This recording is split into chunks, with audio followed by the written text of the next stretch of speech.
Vote চোর। শেখ হাসিনা যদি vote চুরি করে থাকে তাহলে তো আমি আজকে 2026 সালে জুন মাসে দাঁড়িয়ে বলবো খুব ভালো কাজ করেছেন। আপনাদের মতো কুকুর বললেও খারাপ হবে, কুকুর তো প্রভুভক্ত প্রাণী, আপনাদের মতো হায়না শিয়ালের হাত থেকে আমাদের বাঁচিয়েছেন। যদি উনি ভোট চুরি করে থাকেন 16 বছর, ভালো কাজ করেছেন। 16 বছর আমরা ভালো ছিলাম, আমরা নির্যাতিত ছিলাম না, উনার শাসনে আমরা ছিলাম, আমরা ভালো ছিলাম, খুব ভালো কাজ করেছেন। যদি উনি ভোট চুরি করে থাকেন আমি এটাকে সমর্থন জানাই। দেশে 20 কোটি লোক এখন ভোট চোর যদি শেখ হাসিনাকে বলেন সমর্থন জানাই। যদি উনি ভোট চুরি করেননি তারপরে বলছি ভালো করেছেন, খুব ভালো করেছেন। এরকম ভোট চোর শেখ হাসিনা আমরা বারবার চাই।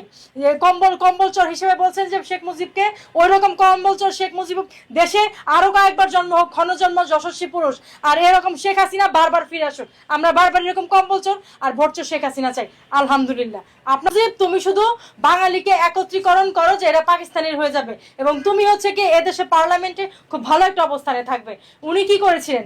উনি এই কথার পরিপ্রেক্ষিতে উনি মার কাট জবাব দিয়েছিলেন যে তোমরা আমাকে মারো, আমাকে কাটো, আমাকে যাই করো, বাংলাদেশের মানচিত্র হিসেবে এইটুকু জায়গার নাম বাংলাদেশ দিতে হবে, আমাদের মাতৃভাষা রাষ্ট্রীয় ভাষা বাংলাদেশ দিতে হবে, এবং আমাদের সার্বভৌমত্ব দিতে হবে, এবং আমাদের 1 বছরের মধ্যে সংবিধান আমরা নিয়ে নিব। তো উনি এই কথা বলেছিলেন কেন আপনারা বলেন?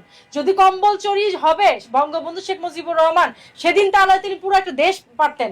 উনি পাকিস্তানিদের সাথে মিলে উনি কয়েকশো কোটি টাকার মালিক হতেন। সেই লোভ কেন সামলালেন? ভাই ইনবক্সে একটু প্লিজ আপনারা এই উত্তরটা দিয়ে যায়। আর আরেকটা হচ্ছে গিয়ে কি বলছেন যে শেখ হাসিনা না, ইনবক্সে একটু জবাবটা দিয়ে যান। আপনাদের কাছে আসলে আমার কোশ্চেন খুব খারাপ লাগে যখন একটা দেশ এভাবে করে দাঁড় করিয়ে, আমাদের দেশে ক্ষুধা দারিদ্রতা মুক্ত হয়েছিল, বেকারত্ব মুক্ত একটা বাংলাদেশ হয়েছিল। আজকে দেখবেন যে এই পাঠাও অ্যাপসের মাধ্যমে কত বেকার ছেলেপেরা নিজেদের মতো জীবনযাপন করছে। আজকে হাতে একটা মোবাইল থাকলে সাংবাদিকের মতো কত আমাদের ছোট ছোট ঘটনা আমাদের চোখের সামনে আসছে। আমরা নিজেরা হচ্ছে গিয়ে আজকে সোচ্চার হই, নিজেরা প্রতিবাদ করি।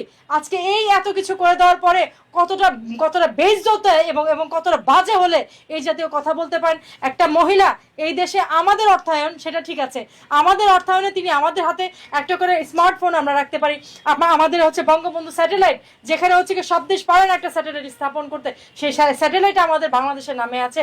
আমরা উপগ্রহতে পর্যন্ত চলে গেছি। আর আপনাদের কাছে মনে হচ্ছে যে উনি ভোট চোর হলে মাফিয়া হলো। আমরা এই মাফিয়া ভোট চোর শেখ হাসিনাকে চাই। কেন চাই জানেন? আপনাদের মতো হায়নার কুকুরদের জন্য। কারণ আপনাদের জন্য প্রধানমন্ত্রী শেখ হাসিনাই ঠিক আছে, এবং এই দেশে ম্যানেজমেন্টের জন্য, ওয়েল বিং ম্যানেজমেন্টের জন্য প্রধানমন্ত্রী শেখ হাসিনাকে চাই। কারণ আপনাদের চোখে এখন তো ন্যাশনাল টেরোরিজম চোখে পড়ছে না, পাটোয়ারি টেরোরিজম করছে, সেটা কিছু আসে যায় না।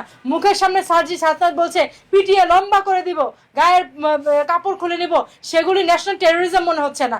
অথচ আপনারা পুলিশকে মেরে ফেললেন, সেটাকে আপনারা বলছেন মীমাংসিত। তো আপনাদের মতো লোকের কাছ থেকে আমাদের চাওয়ার কিছু নেই।